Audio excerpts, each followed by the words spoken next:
Please welcome Canadian Space Agency astronaut and Artemis II crew member, Jeremy Hansen.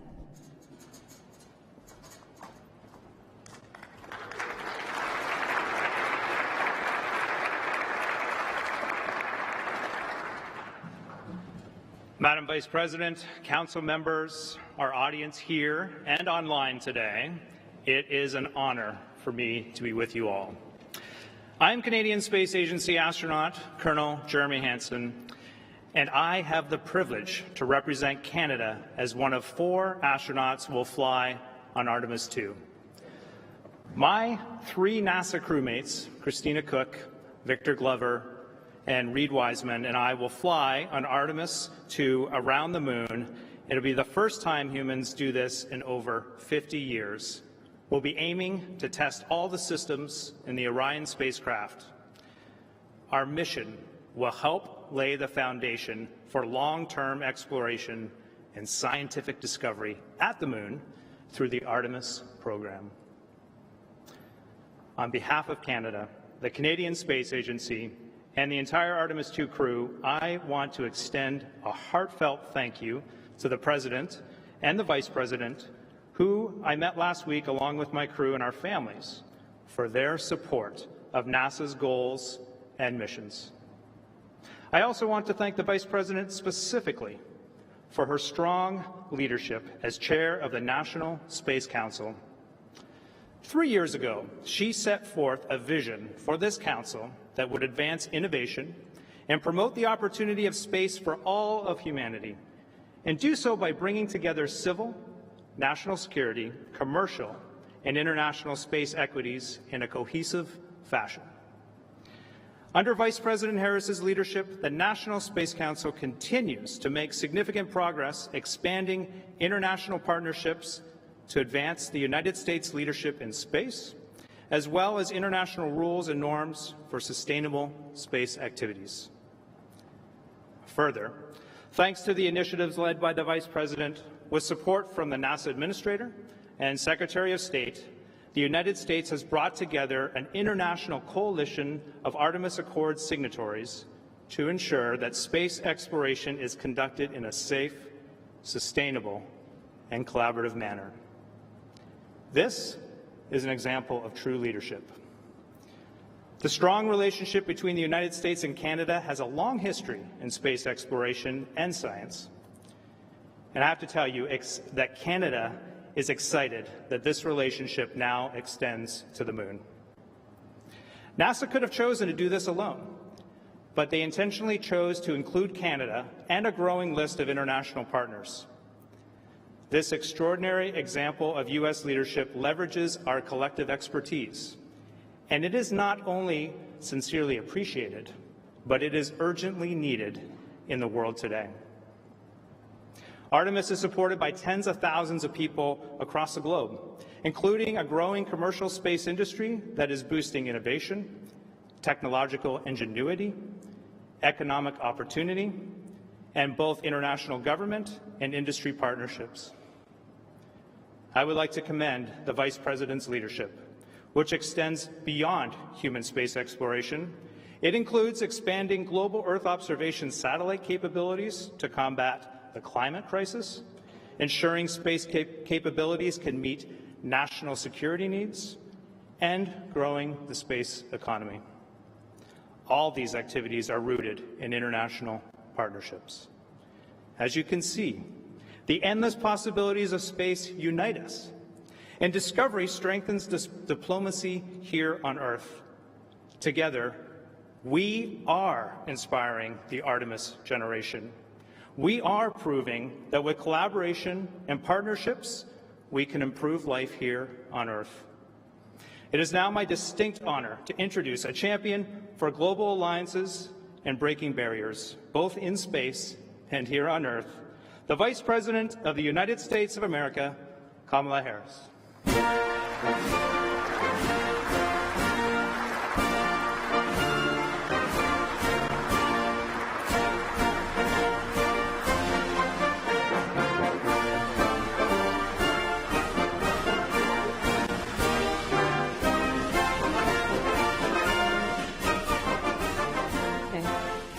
Good afternoon, everyone. Good afternoon. And I want to thank Colonel Hansen for the introduction and also for his work. Colonel, it was a pleasure to visit with you and the other Artemis II astronauts along with your families last week in my office in the White House. And through your courage, Colonel, and all of the astronauts, and your determination and incredible skill, you and all the Artemis astronauts are helping to lead our nation and the world back to the moon. And today, on the 4th anniversary of the establishment of the United States Space Force, I will recognize the Guardians who are with us. I'd like you to stand, please, so we can applaud you. Oh, there we are.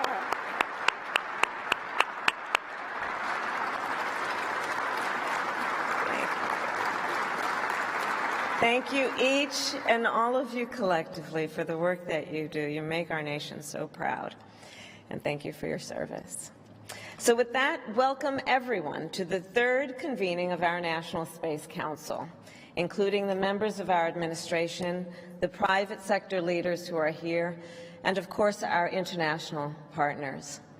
The mission of the National Space Council is to preserve and advance America's leadership in space. For generations, our nation has led the world in the exploration and use of space. And in the coming years, one of the primary ways we will continue to extend that leadership is by strengthening our international partnerships, combining our resources, scientific capacity, and technical skill with that of our allies and partners around the world, all in furtherance of our collective vision. Here today are representatives from 33 nations, long-standing and new partners, all committed to work together in pursuit of shared priorities. And today, then, I will discuss 3 of those priorities for space: tackling the climate crisis, establishing new international rules and norms, and advancing human space exploration. On the issue of the climate crisis, earlier this month, I was with many of you where I represented the United States at COP28. There I declared, nations must work together with more ambition and urgency to protect our world from climate disaster and to advance climate action. Here, I will add that to that end, we must also work together in space. Today, citizens, scientists, and policymakers around the world rely on images and data collected in space to help fight against the climate crisis, to track deforestation, to predict the path of hurricanes and wildfires, to measure greenhouse gas emissions, and to help reduce pollution. As part of this work, earlier this year, I received a briefing at NASA Goddard on the innovative partnership we have with South Korea and the European Union to use satellites to track global air quality. However, in that briefing, I noticed a gap during the presentation. The Southern Hemisphere, it wasn't covered.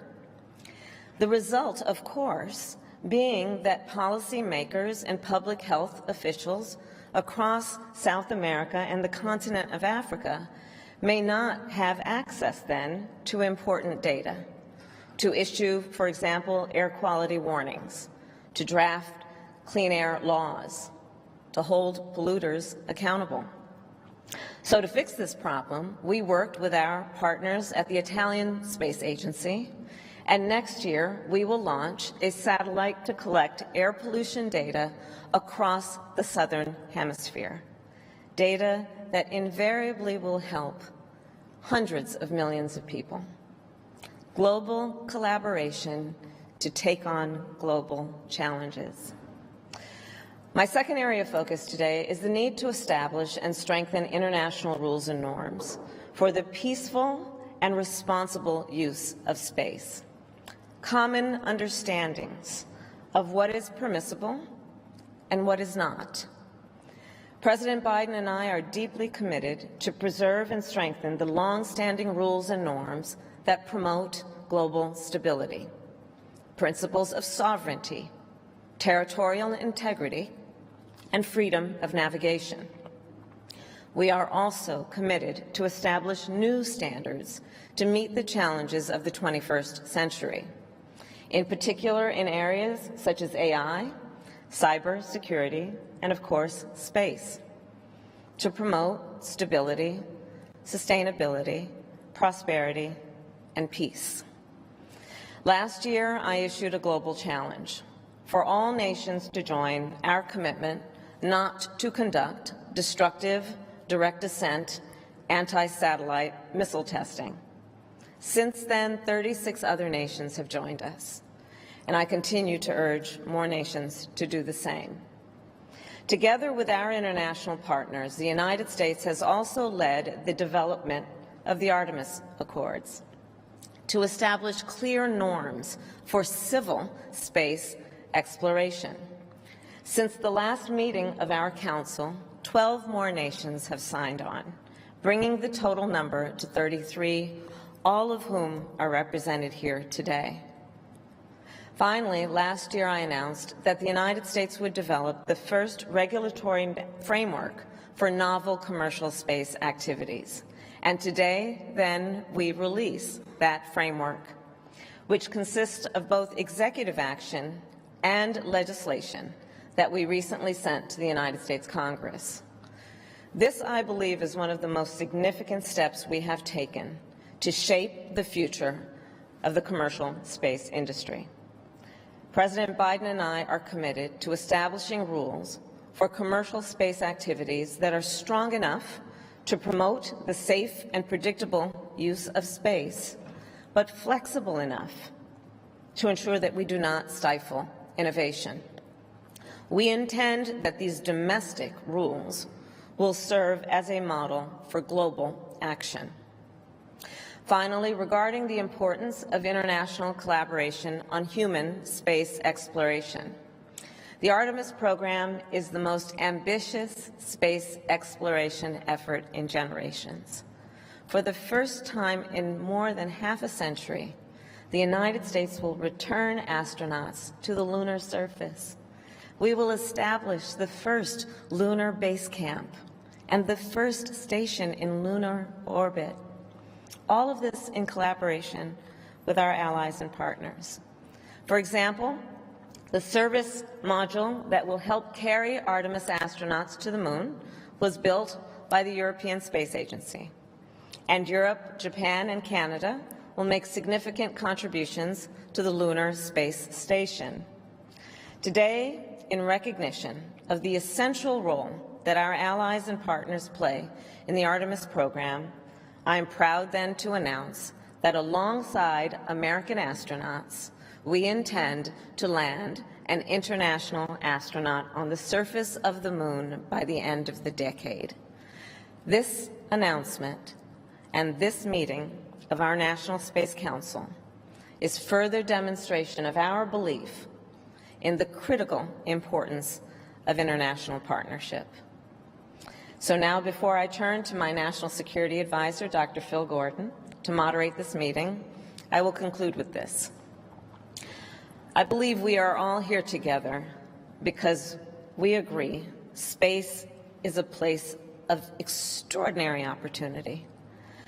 So our task, dare I say our duty as nations, must be to work together to make that opportunity real and to preserve it for future generations. May God bless you all, and may God bless the United States of America. Thank you.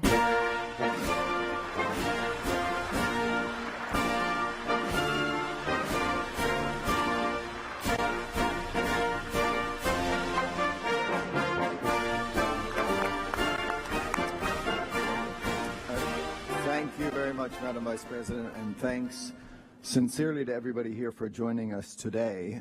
As the Vice President said, we will now pivot to the actual proceedings of the Council.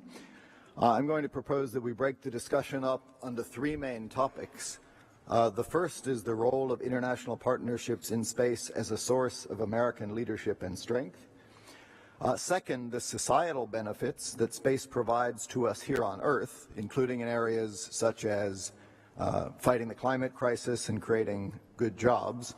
And then finally, but hardly least, the issue of our efforts to lead the world, as the Vice President just announced, in a return to the moon. Starting with international partnerships, obviously that has been a cornerstone of this administration's foreign policy in general. It is certainly something that applies to space, and a particular priority of the Vice President has been promoting international rules and norms in space. And so I'd first like to turn to Secretary of State Blinken to brief the group and the Council on his efforts at the top of the State Department to advance these goals, as well as to promote U.S. leadership in space more generally. Secretary Blinken. Phil, thank you very, very much. And it's wonderful to be with everyone here today, as well as in this remarkable and historic space. And I want to start by thanking the Vice President for not just convening us today, but for her stewardship of the National Space Council. Our leadership, America's leadership in space, is critical to so many priorities here at home, from our national security to our economic and technological competitiveness to our strength and standing around the world. The remarkably diverse voices on this Council reflect this expansive set of priorities and interests. And again, it's so good to be with colleagues from across the government on this here today. It's not exactly a secret that we're in an era of extraordinary dynamism and activity for space exploration and research. More than 80 countries now operate in space. Dozens of space exploration companies are launching thousands of new satellites into orbit. The global space industry is valued at hundreds of billions of dollars. Space-related capabilities like GPS technology, satellite data, are more integrated with our economy than ever before. At the same time, I think we all know that new challenges have arisen, including from our strategic competitors. The landscape in which we operate now is far different than it was 6 decades ago when President Kennedy launched the mission that put a man on the moon. But our responsibilities are no less important, both for our own people, but also for humankind.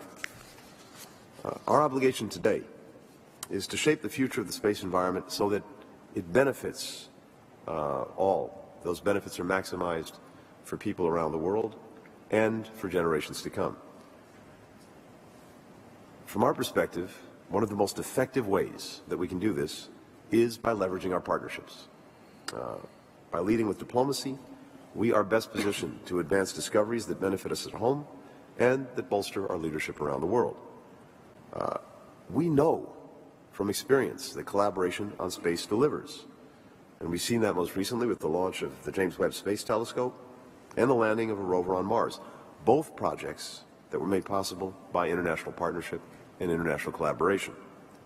Today, what I'd like to do is just briefly update the Council on 3 lines of effort that the State Department is leading to advance international partnerships on space priorities. And the Vice President has touched on a number of these, but let me just foot stomp a few of the points that she made. First, with our colleagues at NASA, we've grown the coalition of countries under the Artemis Accords, a set of practical principles to guide safe, peaceful, and sustainable space exploration and cooperation. You heard the Vice President say this. When this Council first met just 2 years ago, we had about a dozen countries participating in the Artemis Accords. Today, 33 countries are on board, with 12 new signatories joining just over the past year, including Angola, which joined us earlier this month. To the ambassadors here with us today from those Artemis countries, thank you. Thank you for your partnership. Thank you for your collaboration. We are determined to continue to expand this coalition and expand its areas of cooperation as well, like we did this past October in Baku, when we agreed to take practical steps to increase mission deconfliction and ensure that future operations on the lunar surface are both transparent and safe. Second, we have made significant progress toward ending destructive direct ascent anti-satellite missile tests in space. A single test can release thousands of pieces of debris into space, and we know it takes only one piece of debris, traveling at thousands of miles an hour, to destroy a satellite or threaten the life of an astronaut. Since Vice President Harris committed in April 2022 that the United States would refrain from conducting anti-satellite missile tests, 36 countries, as you've heard, have pledged to do the same. Next year, we'll continue our diplomatic efforts to establish this as an international norm. Third, we're laying the groundwork for future international collaboration. A few months ago in May, the State Department released our first ever strategic framework for space diplomacy. We're leading with diplomacy, advancing space policy to leverage space activities to meet a wider range of diplomatic goals.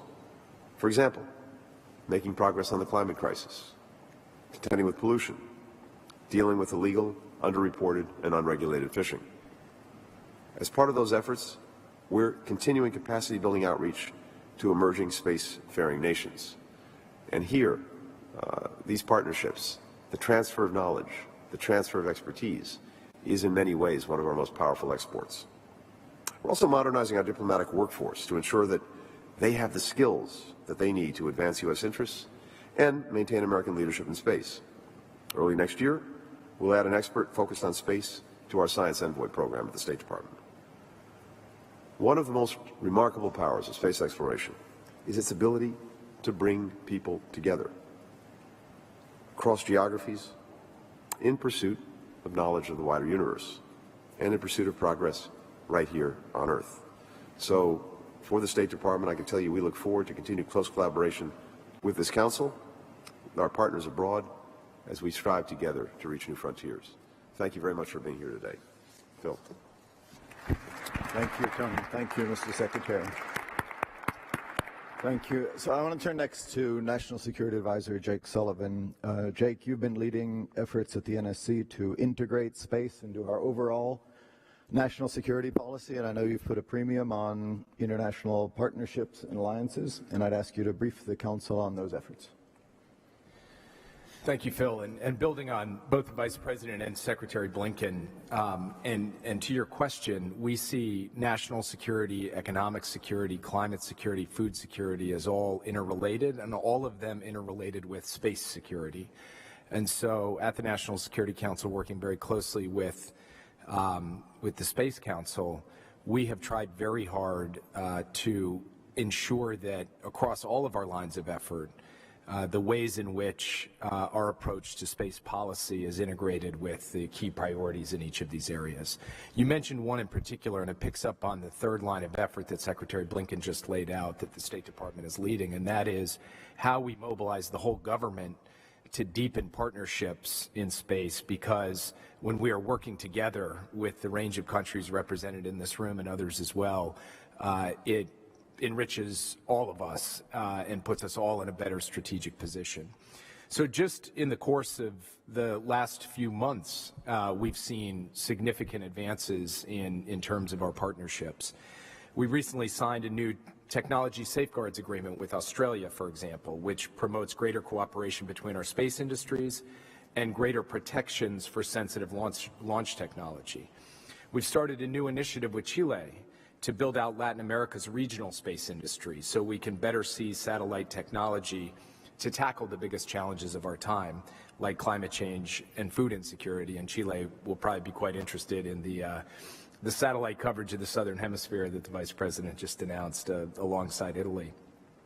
We created a first-of-its-kind trilateral dialogue on space security with the ROK in Japan, focused on countering space security threats and aligning our space security strategies as well.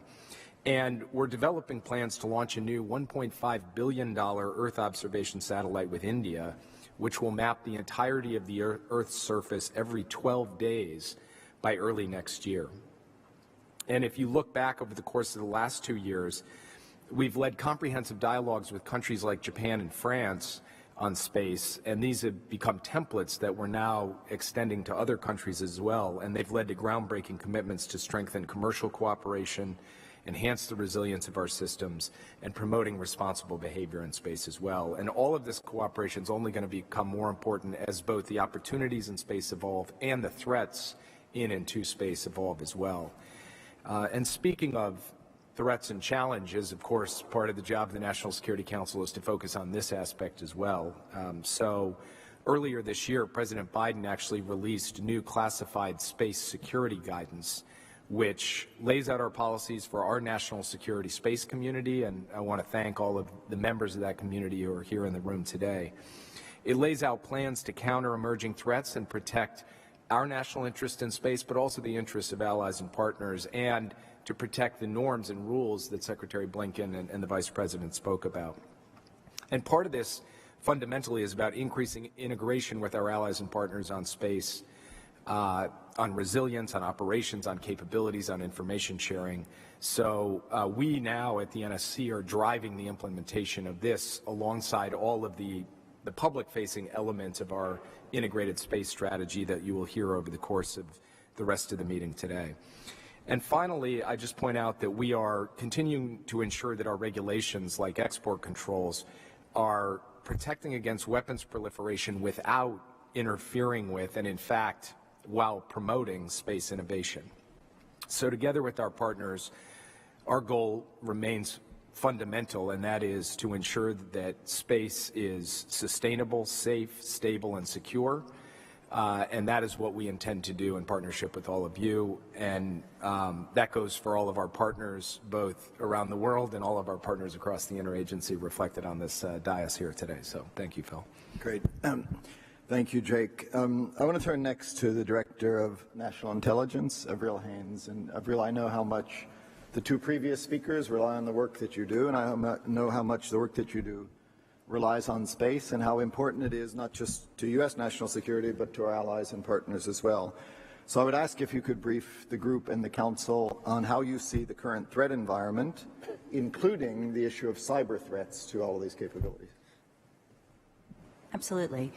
No, thanks very much, Phil. And I really want to say upfront just how much the intelligence community appreciates the leadership that the Space Council has had in this area under, obviously, the Vice President's tutelage, and just to promote security, safety, resilience in the space domain so as to allow for the kind of exploration and use of space that we all recognize is critical to our future. And of course, in the IC, as you say, we try to do our part by helping, the folks around this room, but also more generally the American public understand the threat landscape, and unfortunately, it is becoming increasingly challenging in space. As we highlighted in our annual threat assessment this year, there are a number of growing threats in not just our, but also our allies and partners' space-based capabilities that we are focused on. And to be clear, many of these threats present themselves not only to national space-based assets, but also to commercial systems. And understanding those threats, building resilience, protecting our assets are fundamental to ensuring that we and our allies and partners are able to take advantage of the opportunities presented by space and protect our capacity to explore and use space to support such things as critical infrastructure, homeland security, scientific work, opportunities in the economic sphere, and of course the defense of our country.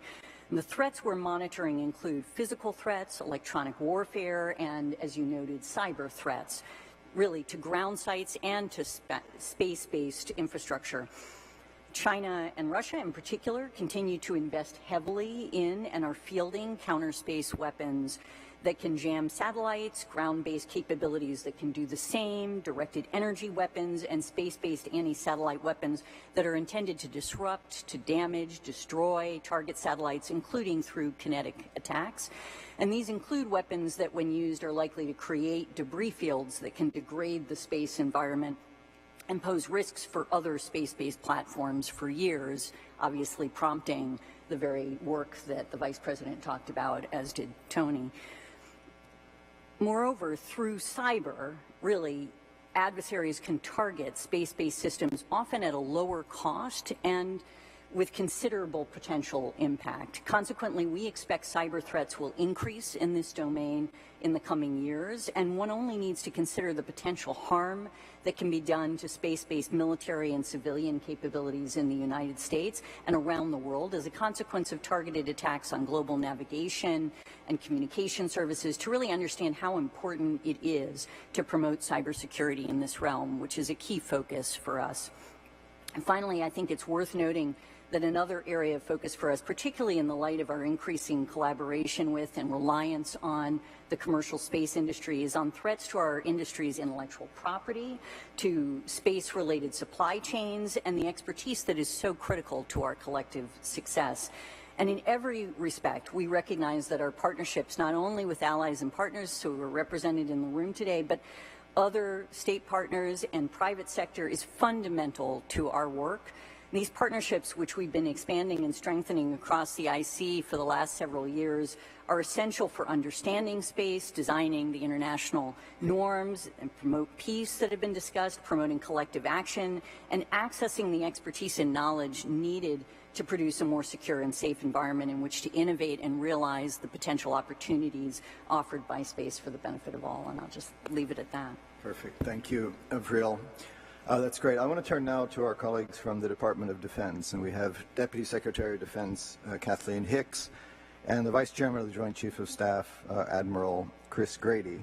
And I think just as we've said that space and international partnership is important to the domains we've discussed in diplomacy, national security, intelligence, I think our colleagues will confirm that it's equally true at the Department of Defense, and especially as we see our allies and partners increasingly develop their own military space capacity, we feel it's important to expand our cooperation with them. So let me turn it over to our DoD colleagues, starting with Deputy Secretary Hicks. Great. Thank you very much, Phil. And I'm here on behalf of Secretary Austin, who's on his way back from the Middle East. So as you suggested, just as space touches every aspect of our lives, it touches every aspect of the Defense Department, communications, navigation, reconnaissance, and beyond. And space can be a game changer in modern conflict, as we've seen in Ukraine. In space, as everywhere else, as Phil suggests, this military operates with a global network of increasingly capable spacefaring allies and partners. And we've been expanding space cooperation and advancing U.S. leadership and strength in several ways. First, our Combined Space Operations Initiative now includes 10 nations: Australia, Canada, France, Germany, Italy, Japan, New Zealand, Norway, the United Kingdom, and the United States.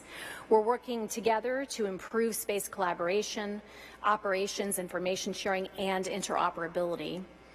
Next is the Deep Space Advanced Radar capability, part of our AUKUS initiative with Australia and the UK. With sites in each nation, it will help continuously detect, track, identify, and characterize deep space objects. A third example is resilient space architectures.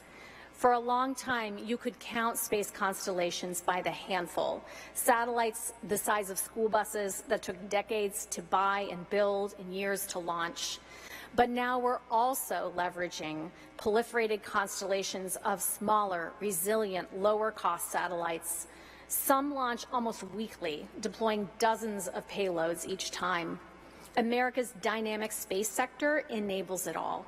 Since 2018, the United States has outpaced the PRC's growth in space launches and payloads by 2 to 12 times.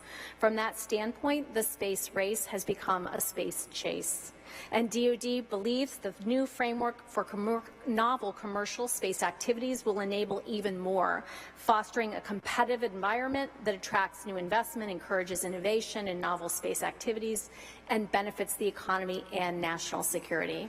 And let me turn to the Vice Chairman of the Joint Chiefs of Staff, Admiral Chris Grady. Thank you, Madam Secretary. Phil, thanks for leading this panel today. Thanks to the Vice President, and thanks to all of my colleagues for their leadership.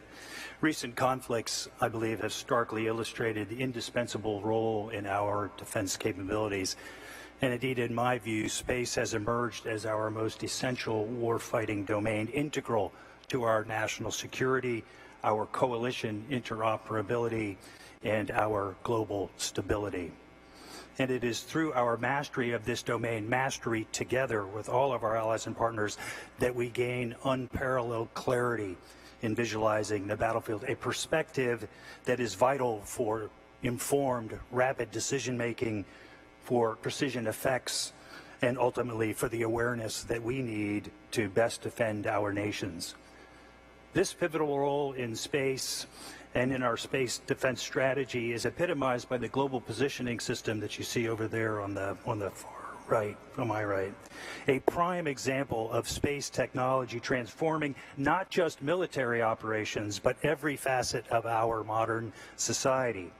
Since its creation 50 years ago this month, the Global Positioning System has grown into a cornerstone of our international community, a utility that each and every one of us uses in our everyday life. It is a testament to our nation's drive to harness space technology for the betterment of humanity. And the applications of GPS permeate throughout numerous sectors beyond defense, significantly enhancing capabilities in agriculture, finance, public safety, and environmental stability and sustainability. As a leader in innovation, a partner in collaboration, and a guardian of technology for the common good, the Department of Defense and the Joint Force are committed to responsible policymaking and the protection of critical space infrastructure. This balance between advancement and stewardship, between partnership and protection, defines the United States' enduring leadership role in this crucial domain. And today, Space Guardians from the 2nd Space Operations Squadron provide uninterrupted GPS capabilities to civil, commercial, and military users around the world. Their around-the-clock operations ensure the services that we rely on in all walks of our lives, and they are ready when we most need them. Their mission, and the mission of all the Space Force, is to secure our nation's interests in, from, and to space. How fitting that we have this meeting today on the 4th birthday of the Space Force. The youngest service in our joint force is essential to protecting our most critical space systems, to collaborating with commercial industry, and to prioritizing our interoperability with allies and partners. The Space Force recently issued guidance for global partnerships to ensure that our nation's newest service places partnering to win as one of its highest priorities. International cooperation space activities enhances our ability to innovate, to strengthen our common defense, and to conduct combined operations in support of our coalition of nations. In space and in every domain where we will find our nation's joint force, it is our allies and partners who are one of our greatest competitive advantages. Thanks, Phil, and thanks to my fellow panelists. Great. Thanks, Chris and Kath, and thanks to all of our opening speakers for really interesting and concise briefings, but even more importantly for the work that they have done since the last meeting of this council. And I think the discussion really underscores what we said at the top and what the Vice President said, which is that international partnerships are critical to all of this work. So based on that discussion and conclusion, on behalf of the Vice President, I'm going to make 4 asks of this group for the run-up to the next council. The first is that the Department of State and NASA develop a plan for implementing the Artemis Accords in practice. Second, that the Department of State and Defense continue to strengthen outreach to nations to encourage further commitments not to conduct destructive direct ascent anti-satellite missile tests. Third, we'll ask this group to develop a plan to better synchronize our nation's ability to use space to enable international capacity building for work here on Earth. And then finally, to the DNI, I'll ask the group to develop minimum cybersecurity standards for space systems, something you highlighted. Appreciate all of the speakers in this opening panel and or this opening session, and with that I want to pivot to the next topic that I proposed, which is how space provides societal benefits here on Earth. And I'm going to first turn to NASA Deputy Administrator Pam Melroy. NASA obviously has an important role in fighting the climate crisis, as you heard the Vice President say, a priority for this administration and her. And NASA's role includes the development and operation of leading-edge Earth observation satellites. So let me ask Deputy Administrator Melroy if you could brief the group on how NASA is working to address the need to ensure Earth observation data is made openly available, including the point that the Vice President raised about ensuring that it covers the Southern Hemisphere. Yes, thank you so much, Phil, and thank you to all my colleagues today for the opportunity to talk about NASA on behalf of Administrator Bill Nelson. Our vast, decades-long array of Earth-observing atmospheric and solar data satellites provide a comprehensive and a real-time history of the very dynamic and complex processes that are happening on our planet. NASA uniquely has the capacity to study the Earth as a planet, which is really going to give us the means to protect it better. We have over 24 satellites and instruments on orbit, including several instruments on the International Space Station, which are measuring air pollution, methane emissions, hurricanes, and so much more. Administrator Nelson visited India recently, and as was mentioned previously, saw NASA and the Indian Space Research Organization's NISAR satellite ahead of its launch next year. This is a first-of-a-kind, dual-band synthetic aperture radar, which will help people worldwide understand and help mitigate the effects of our changing climate, in particular by using this unique technology to be able to see not just surface effects, but subsurface effects that will help us understand what's happening to our climate. And soon NASA will launch PACE, which also carries a contribution from the Netherlands. Thank you. The satellite will improve global satellite observations of our living ocean, of aerosols that affect the atmosphere, and cloud dynamics. These are all critical to helping us understand global water and food security, shipping, international fishing, and many other impacts. NASA and the Italian Space Agency are partnering to build and launch the Maya satellite.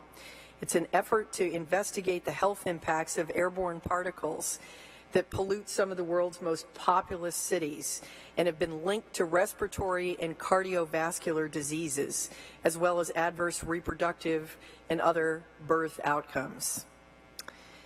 In April, the Vice President directed the National Space Council to expand the scope of our air quality monitoring in the Southern Hemisphere, as she mentioned today. As our part of the contribution to that, NASA will deepen its existing excellent partnership with USAID to improve the data that we collect in South America and Africa to better understand the health impacts of pollution on those communities.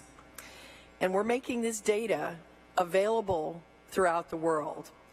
We made a special stride forward in that this year by making it more accessible through our recently launched Earth Information Center, which provides readily usable and accessible data to enable global understanding and also inspire the next generation as only NASA can.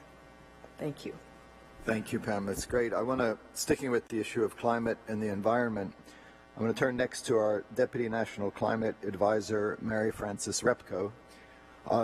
Space-based information is obviously an essential element of our ability to measure and monitor and mitigate and adapt to the Earth's changing environment. So I'd like to ask Mary Frances to provide this group an update on the administration's overall efforts to use space to fight the climate crisis. Thank you so much for this opportunity to be here with you today and to address the diplomatic corps assembled and the National Space Council. I think popularly, it might seem to some peculiar that the Deputy National Climate Advisor would be here to discuss matters of space until, as the Vice President mentioned, you look deeply at the important intersection of our space policy and of our climate policy.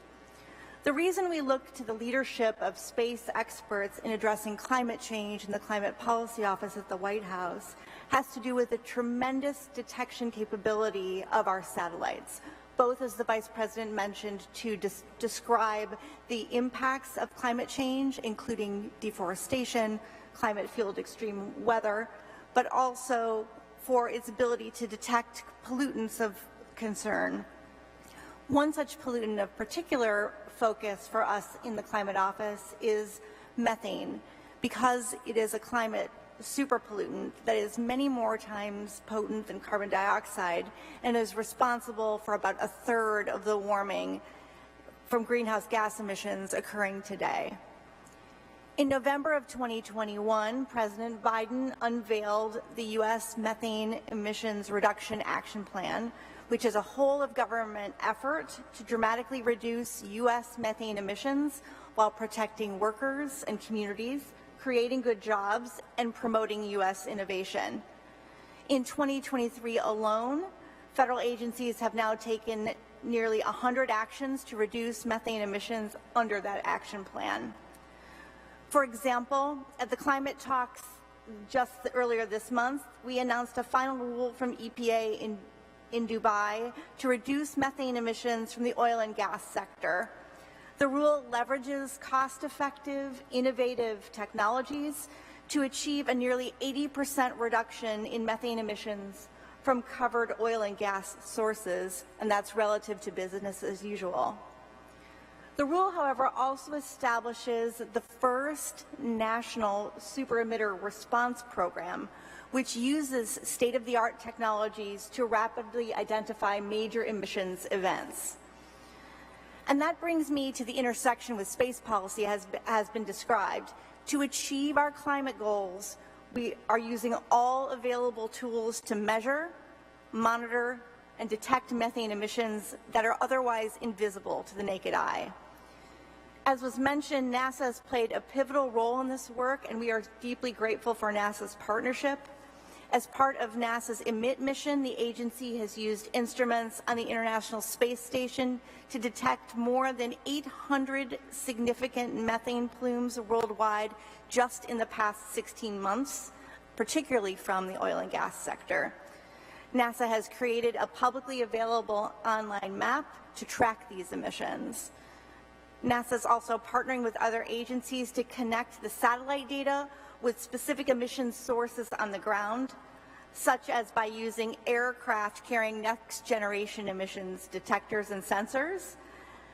And this past summer alone, NASA worked with the National Oceanic and Atmospheric Administration to identify leaks from natural gas infrastructure in cities. All of this is critical to us as we make particular policy choices about the scope and coverage of our national climate rules. We're now working also to get these kinds of data into the hands of the companies and the workers who can actually go out and fix the leaks and halt these emissions. So in short, for us in the Climate Policy Office, NASA's cutting-edge methane detection work is an integral part of the administration's whole-of-government efforts to slash emissions of this particular superpollutant while creating good jobs, protecting public health, and advancing U.S. innovation. So space policy, it turns out, really is good climate policy. Great. Thanks, Mary Frances. I'm going to turn next to Deputy Secretary of Commerce, Don Graves. And Don, sort of two questions for you. One, just ask you to provide an update on Commerce's work, especially when it comes to space and the climate crisis, but also in particularly for you, how you're working to ensure that our space industry's efforts abroad are able to contribute to well-paying jobs in this country. Thanks so much, Phil, and I want to also thank the Vice President for her leadership in understanding the need to move with haste, and also to Chirag Parikh and the entire National Space Council that has been driving this council to make significant progress in a very short period of time. Secretary Raimondo and I know that the space economy brings myriad benefits to all Americans, and we're using the full weight of the 13 bureaus of the Department of Commerce, a whole-of-commerce approach, to help ensure that the U.S. space industry is able to compete globally and to achieve our national goals.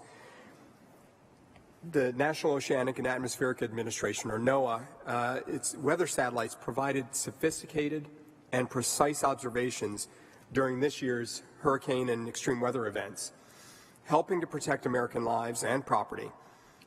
That mission is only going to increase in importance, as we all know, as the climate continues to change.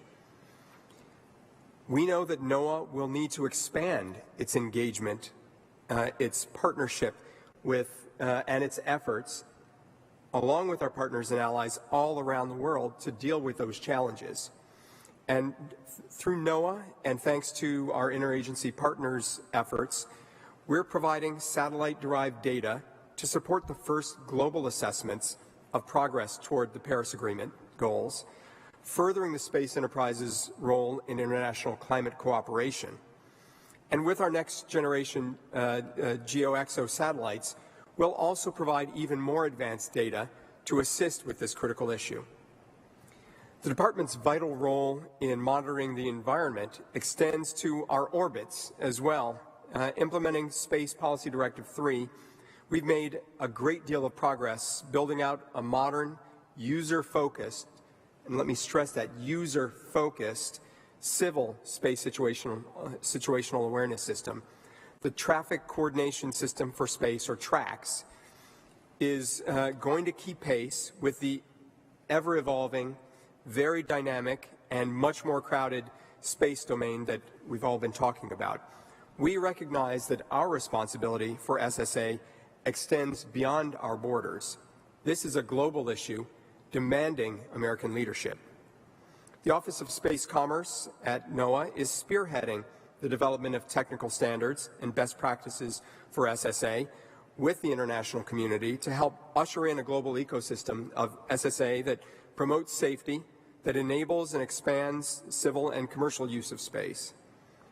All of this is made possible, only made possible, frankly, by a very vibrant U.S. commercial sector that can grow domestically and can compete internationally without being overburdened by undue regulation. The Office of Space Commerce has reduced our average commercial remote sensing license processing time, for example, to 14 days, down from 48 days in 2020. This year alone, we took actions to relieve 69 restrictions across 11 licenses, allowing American companies to compete and lead with the fullest of their capabilities.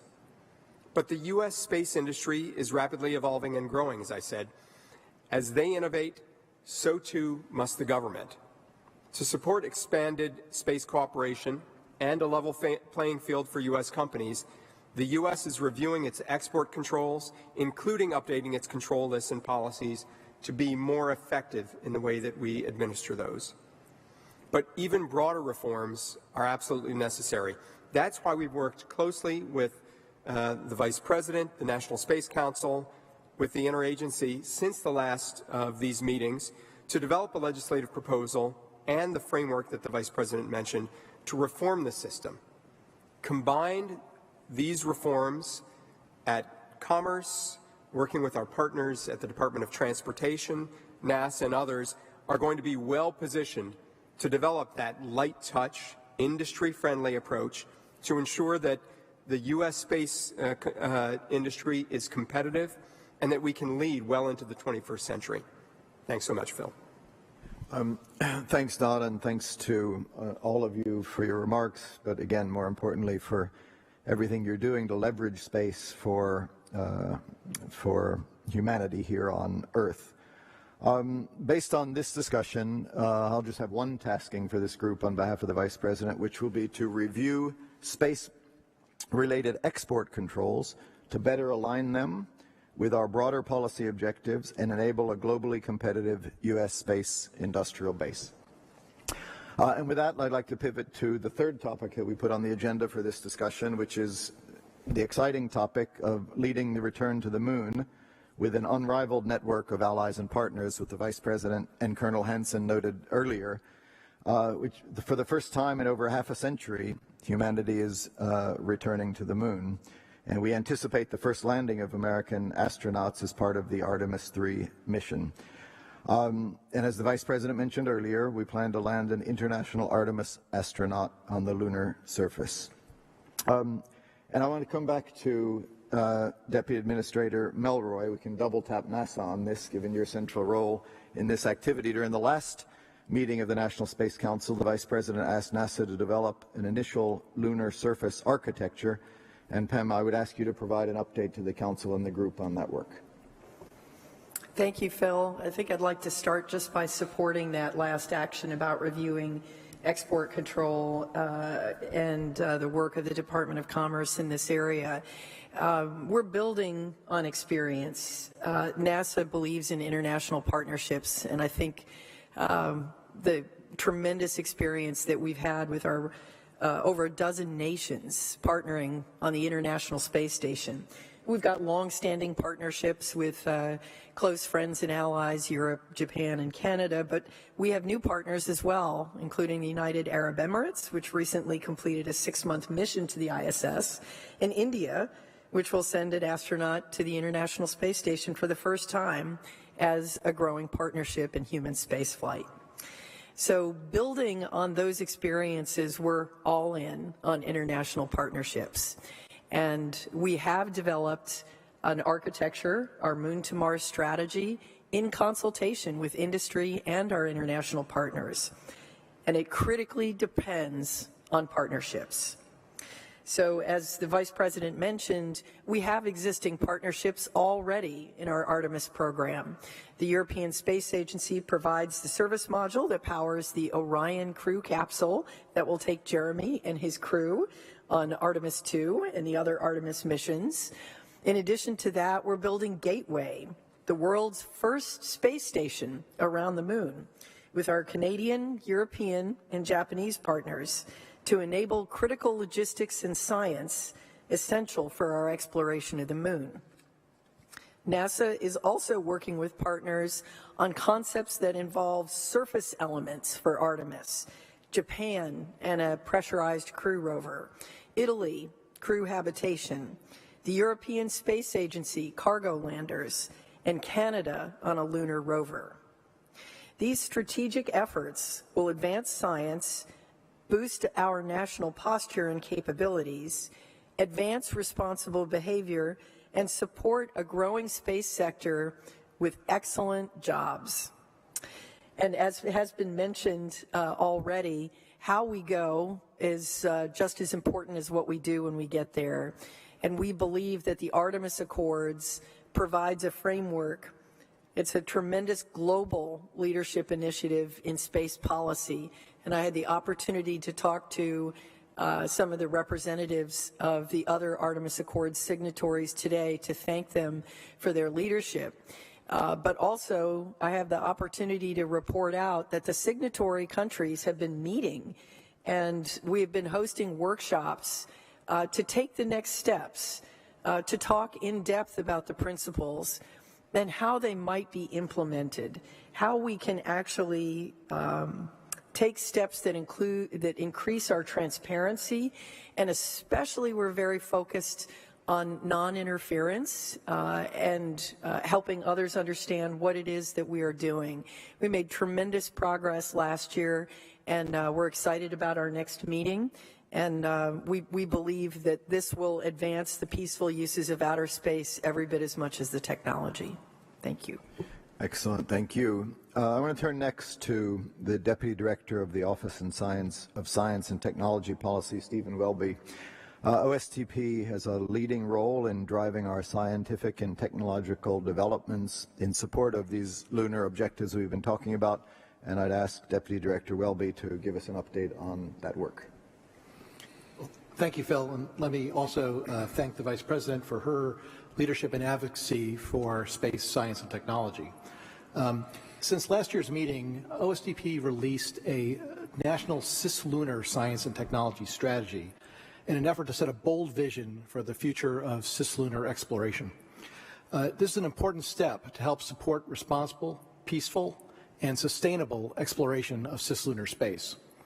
As an example of the impact of this strategy, we're now seeing important work being led by NASA, NSF, with cooperation with OSTP, and with our partners and allies to help explore new astronomical capabilities that might one day reside in the moon's shielded zone, a unique area on the surface of the moon that doesn't receive radio frequency interference from the Earth. The opportunities this allows us to advance scientific understanding and knowledge is enormous. We're very excited to be working with international allies and commercial partners to advance our scientific understanding of the Earth, of the moon, of our solar system, and beyond. When people go on a trip, as our Artemis astronauts will take to the moon, one of the first things they ask is, what's the weather going to be when they get there? And space weather is a thing. The solar radiation and the flux of particles has important impacts on the lunar surface and on life here on Earth. For Artemis astronauts traveling to the moon, they'll be supported in the future by two mini space weather stations, one under development by NASA and one under development by our European Space Agency partners, to help provide early warnings of harmful radiation and also to help us enhance our ability to forecast space weather events. Space weather events are critical because over the next 2 years, as we reach the peak of the sunspot cycle, we expect an increase in space weather events as the sun expels plasma and exerts strong magnetic fields that can impact us here on Earth. These can impact electric power systems, water supplies, communication systems, transportation, and much more. To help aid in our preparations to handle these kind of events, OSTP is releasing a new space weather implementation plan today. The implementation plan will direct departments and agencies to help prepare to respond to these events by bolstering our nation's resilience to space weather events. We're committed to improving national preparedness for space weather, and that commitment remains constant and is in fact more relevant and important than ever. Thanks. Thank you. Great. So for our final two sets of comments, I want to turn to the Department of Transportation and then back to Commerce. We have Deputy Secretary Polly Trottenberg from Transportation, and then we'll go back to Deputy Secretary Graves. Earlier today, you heard the Vice President announce the policy framework for regulating a range of novel space activities. And I'd like to ask our colleagues, starting with Deputy Secretary Trottenberg, how their agencies, their respective departments, are supporting U.S. industry's key role in developing the capabilities we need to enable our return to the moon. Polly. Thank you, Phil. Thank you for your leadership and that of the Vice President, Chirag Parikh, and all our colleagues. Thrilled to be here on behalf of Secretary Buttigieg. Just in this past year, the Federal Aviation Administration's Office of Commercial Space safely conducted a record 117 launch and reentry activities. 12 of these involved human spaceflight, and 8 were conducted internationally. Given this growth, we're thrilled to be able to discuss the recent National Space Council legislative proposal on in-space authorization and supervision of commercial novel space activities, as my colleague, Deputy Secretary Graves referenced. This proposal was thoughtfully developed by agency experts across the government in collaboration with the National Space Council. It will ensure the Department of Transportation, along with the Department of Commerce, will authorize and supervise commercial novel space activities expeditiously, all while maintaining global leadership and safety. And of course, NASA and Department of Defense have been key participants in this legislative initiative as primary customers of these commercial space services. This proposal supplements existing DOT authorities to ensure continued safe operations of space launches, Earth reentry, and human spaceflight. DOT and Commerce will work collaboratively to ensure the safe operations of commercial human spaceflight and transportation of goods on Earth, orbit to the moon, and beyond. These authorities will continue to be critical as the industry grows and develops new innovative activities that push the boundaries of space exploration and utilization. And these authorities will help ensure the U.S. remains a global leader in aerospace safety and interoperability. On the international front, DOT and the FAA is prioritizing the growth of our global partnerships with over 25 countries. In 2023 alone, the FAA met with UK, Brazil, Australia, Canada, New Zealand, Japan, Italy, Sweden, Norway, and many other nations, virtually on topics that will establish global safety and interoperability for the commercial space industry. These partnerships will enable the recognition of launch-related safety approvals between foreign governments, an important priority for this industry. International recognition of U.S. government commercial space authorizations will reduce duplication between foreign governments, and eliminating dual licensing of a single U.S. space operation conducted from another country simultaneously supports the growth of the U.S. launch industry while not compromising safety. To further enable the growth of U.S. space operations, FAA is also leveraging partners with our international peers to develop a multilateral forum. This will be a place where we collaborate and share best practices on safety, as well as the general operation of launch and reentry sites. The administration's legislative proposal and the framework announced by the Vice President today laid the groundwork for a closer collaboration between the federal government and international partners. And DOT and FAA are excited to continue working with our sister agencies to ensure the U.S. remains a global leader in commercial space transportation. Thank you, Phil. Thank you, Polly. Dom. Thank you so much, Phil. And Polly, thank you again for the fantastic partnership that we've established between Department of Commerce and Department of Transportation. Phil, as you said, and the Vice President said, the U.S. is returning to the moon. The difference, though, is this time it's with our commercial space sector and our international partners. A successful, sustained enterprise of lunar activity has to be underpinned by a robust commercial ecosystem of infrastructure, economic interests, and services. U.S. industry is involved in every aspect of our space program. Robotic landers operated by American companies will lead the way, transporting NASA and international payloads to the moon through the Commercial Lunar Payload Services Program.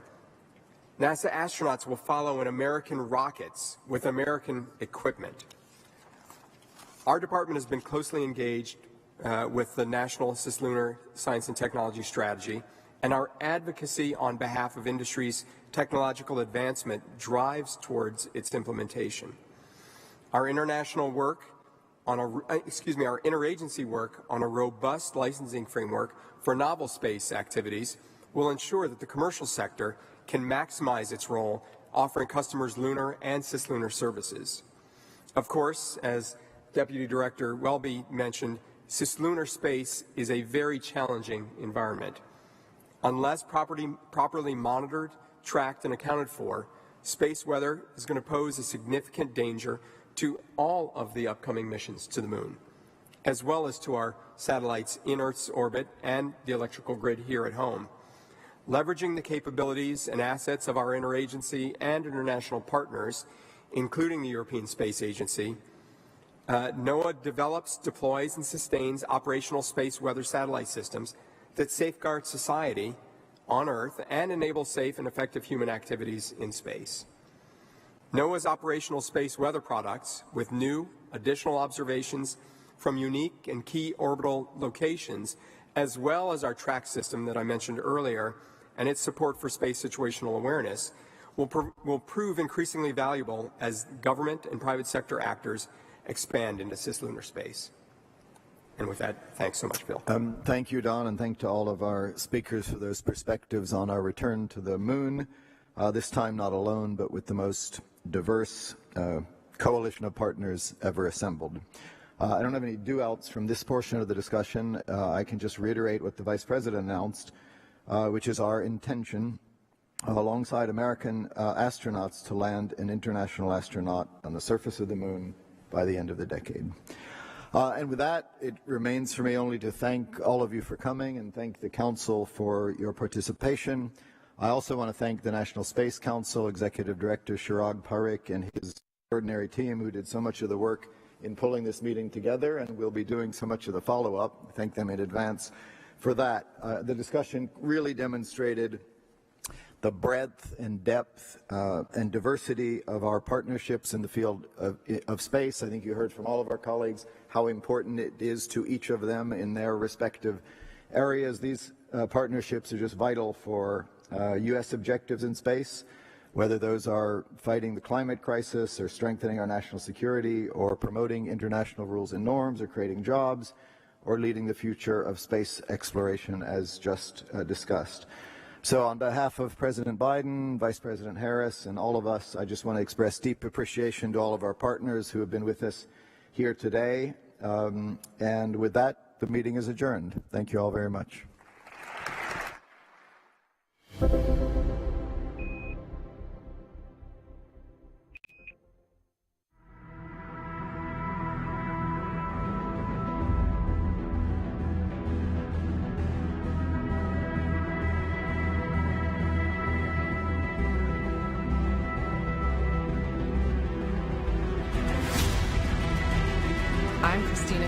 I'm a mission specialist.